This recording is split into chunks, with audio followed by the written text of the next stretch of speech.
Fanfic Corner, presented by Jennifer. Primal Magic, Chapter 1.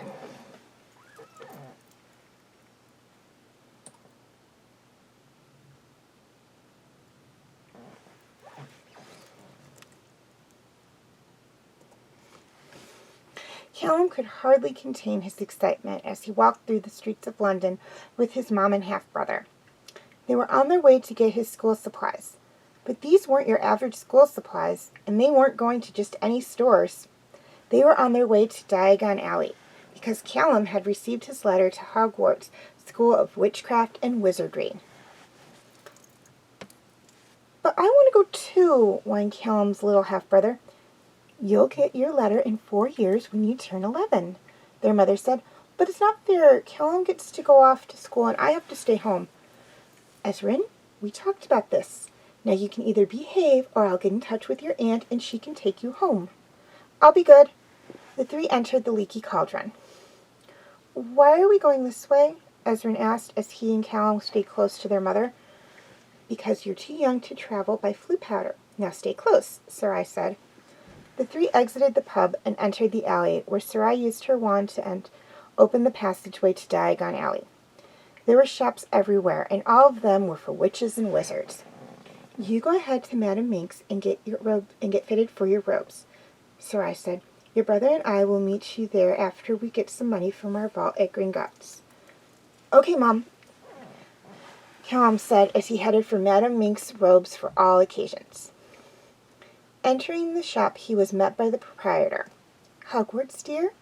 the witch said. "We have another getting fitted as well." Callum got up on the stool provided for him, and a black robe was slipped over his head. While the hem and sleeves were pinned to match his height, he looked over at the other patron. It was a girl about his age, with bleached blonde hair and violet eyes. "Hi," Callum said. "My name's Callum Catullus." "Rayla Zadia," the girl said. "Is this your first year at Hogwarts?" Callum asked. He didn't remember his friends Claudia and Soren mention anyone at Hogwarts named Zadia, and they were starting their 3rd and 4th years. The girl nodded. "Where do you live?" Callum asked, thinking it would be nice to have a friend his age at Hogwarts. "The Silver Grove," Rayla said. "Is your family magic?" "Not that it matters to me. I have lots of muggle friends." "My parents are a witch and a wizard. They're studying dragons and other magical creatures in Africa. I live with my uncles. They're wizards. My Uncle Rian works for the Ministry, and my Uncle Atari crafts wizard amulets and wands. My stepfather works for the Ministry, too. My mom did as well, until she had my half-brother. She plans to go back once Ezrin is accepted to Hogwarts." Both stood in silence for a while. "What house are you hoping for?" Callum asked. "I don't know," Rayla said. "Gryffindor, I guess. Maybe Ravenclaw. My mom and Uncle Ruan were in Ravenclaw, and my dad and Uncle Atari were in Gryffindor." "My parents and Aunt Maya were in Ravenclaw, but my stepdad was in Gryffindor. It doesn't matter which house I'm in, as long as it's one of them. Of course, Mum says no one knows until they get to Hogwarts. You're all done, dearies, Madam Mink said to both Callum and Rayla. As Callum and Rayla removed their new robes, they could see Sarai and Atari and Ezrin were at the front of the store with a man with dark skin and bleached blonde hair. Mum, Callum said, this is Rayla. She's going to Hogwarts for the first time this year, too. It's nice to meet you, Rayla, Sarai said. Are you excited about going to Hogwarts? Rayla nodded. Do you have all your supplies? Just my robes, Rayla said. I still have to get my books and other things.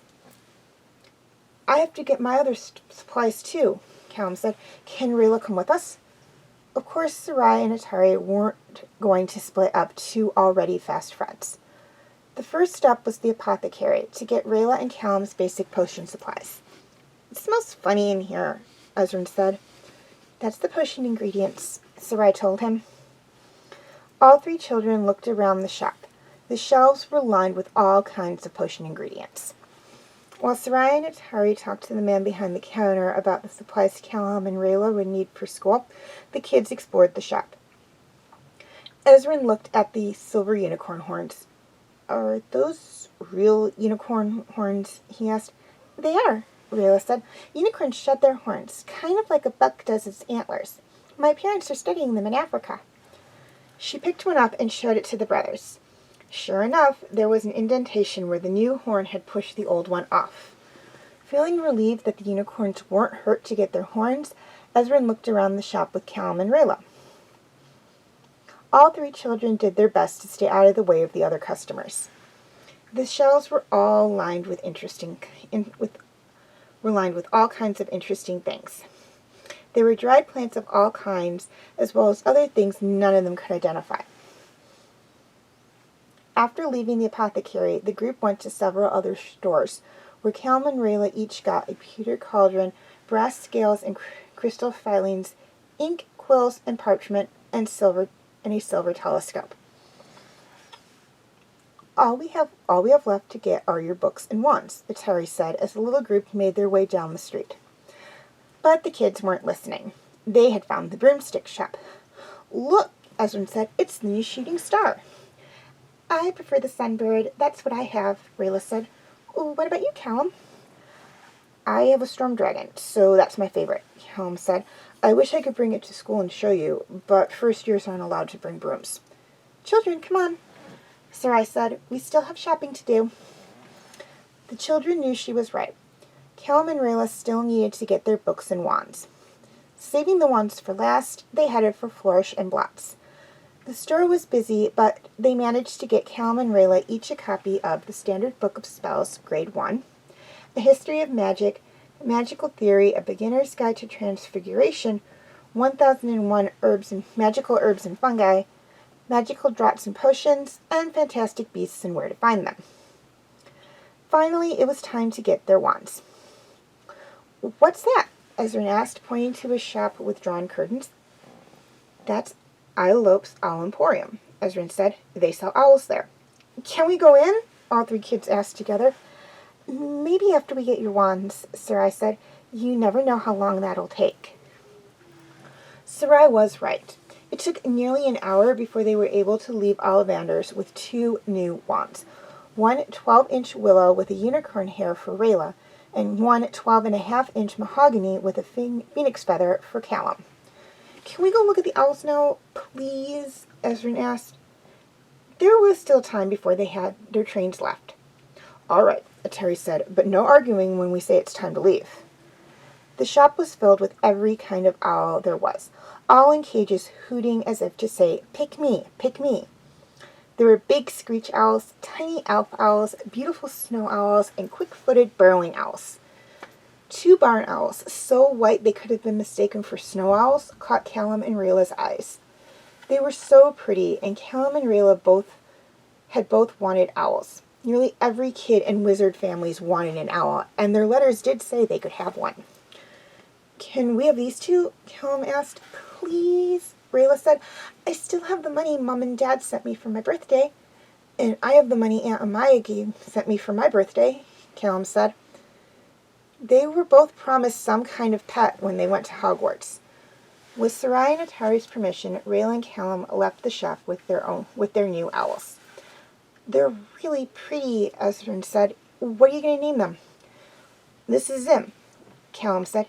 And this is Suiba, said Rayla. The two families said goodbye at the train station after promising to get together before Callum and Rayla had to leave for school.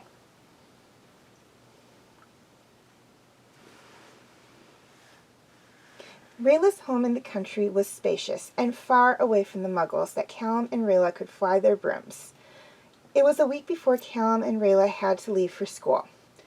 Ezrin was using Atari's old broom, and all three children were tossing a ball to each other.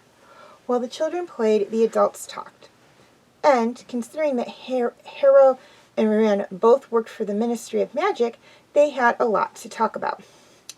The minister needs to rethink his policy on foreign trade, Harrow was saying to Ruan.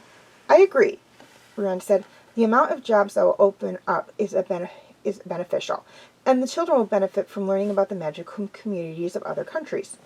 Unfortunately, he won't, Sarai said. He doesn't trust the other governments. It had been a topic of conversation. Even Atari, who didn't work at the ministry, and Sarai, who hadn't worked there since Ezrin was born, knew about it.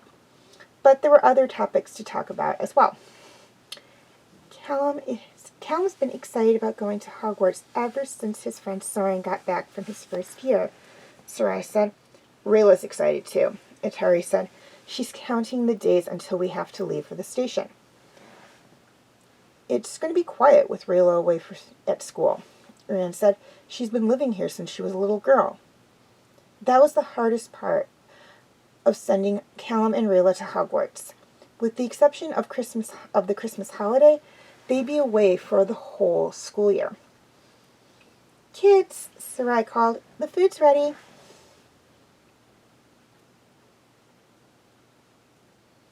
Callum and Rayla's last week before school passed by quickly. Before long, it was time to leave for King's Crossing in platform 9 3/4. While Harrow and Ruan loaded their trunks on the Scarlet Hogwarts Express, Callum and Rayla said their goodbyes to Sarai, Ezrin, and Atari. We'll send Zim and Zariba as soon as we're settled, Callum promised. And we'll be back for the Christmas holiday, said Rayla. Just remember to do your best and listen to your teachers, Sarai told them. And remember, no matter what, we're proud of you, Atari said. Callum and Rayla joined the other students on the train and found an empty compartment. Looking out the window, they waved goodbye to their families as the train pulled out of the station and headed for Hogwarts.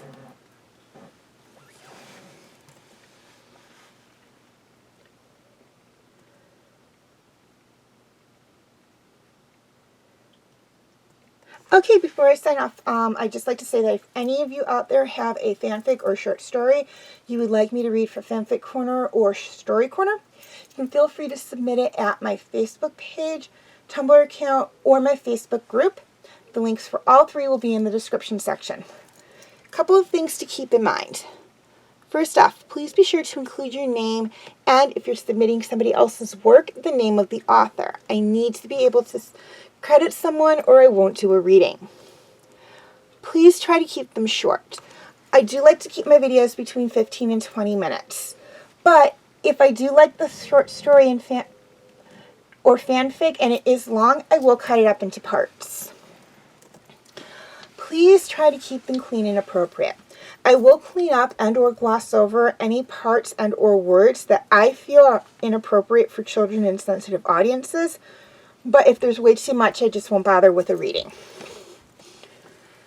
If it is a holiday fanfic or short story or seasonal one, please be sure to submit 2 months before the holiday and to include the name and date of the holiday. This is basically to ensure that I can get it up within a month of the holiday. Or, a month before the holiday.